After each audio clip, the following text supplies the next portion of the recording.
دا به ډیسیبل ساتم. ولې به ډیسیبل ساتم؟ ځکه چې دغه یو لار د صرف ما سره که زما دغه زرشا چې کوم اکاونټ دی هغې ته وایرس ولګېدل نو داسې شو چې به بس بل لار ما سره نشته. که چېرې دا یوزر اکاونټ اډمنسټریټر تا آن کړي نو وایرس بیا دې ته هم لګي اصل کې بیا خو تا خپله لار تا نه بند شو ختم شو تا بیا کوشش وکړه چې دا اکاونټ چې کوم دی واپس د قضیه نه بند کړي. اوس ما آن کړی و که نه زه به رن ته واپس راشم او وګوره هماغه څیز ما ته ښکاري ځای کې کنټرول یوزر پاسورډز ټو کنټرول سپیس او داسې به ورکړي ځای نه کنټرول غلط باندې کې سپیس یوزر خیر د کوسمالیا وغیرہ که نه یوزر پاسورډز ټو دا به ورته ورکړي and then enter then راشي دې ځای کې اصل کې ایډوانس ته راشي دې ځای نه ایډوانس ته واپس راشه او په ایډوانس کې دې ځای نه هماغه یوزرز باندې ډبل کلیک کا او بیا وګوره ایډمنسټریټر باندې واپس رائټ کلیک کا and then go back properties and then go back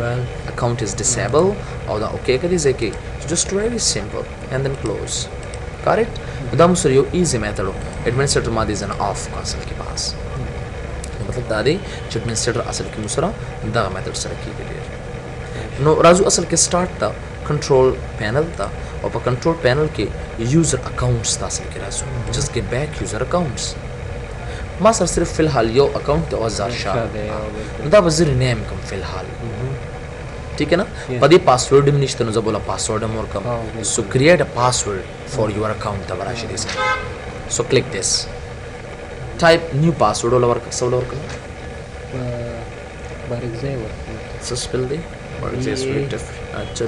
BARAKZAI yes okay BARAKZAI بار okay type password hint the password hint اصل کسی لکه داسې نه سبا هر ځای کې پاسورډ دی په موبایل باندې پاسورډ دی په ایمیلز باندې پاسورډ دی فایل باندې پاسورډ دی کمپیوټر باندې پاسورډ هر ډیوایس پاسورډ ټو پروټیکټ اور ډیټا نو داسې چې اینو مخکې موږ نه پاسورډ کې ګن شو چې دیله ما سره کړی دیله ما سره کړی دی نو زه به ورکړم چې say for example I think family name دی که نه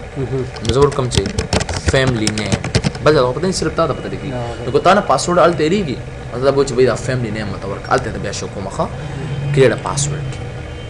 پاسورډ نه شو هلته څه پاسورډ پروټیکټډ شو ما سره remove your password نو ما خو لا فی الحال له کول مې چې زه remove کړم نو نه remove کوم صحیح ده change your picture نو exchange کا any photo which one you prefer say I'm doing this double click یا که تاسو خپل عکس پروت نو هغه ته راوله browse for more pictures ته راشي دې any ځای کې چې تاسو سره فوټو وي بس هغه راوله داسې لکه say I'm getting this photo lighthouse داسې change your account name دا زر شاه په ځای خپل نوم ولا ورکړه څه نوم ولا ورکړي مجتبا ورته ورکړه داسې مجتبا any others yes okay so change name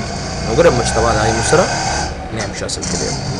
change account type نو سو فی الحال account type نشم change کول لکه اوس ته مو وی کنه یو standard user دی یو administrator user دی نو خامخا ستا په کمپیوټر کې صرف فی الحال یو دی نو بس هغه administrator ټیک دی اصل کې تاسو راخه دا ما سره ډن شو اصل کې go back close زه اوس کمپیوټر لاګ اف کوم نو زه به دا ویډیو اف کوم اصل کې ګورم changes ګورم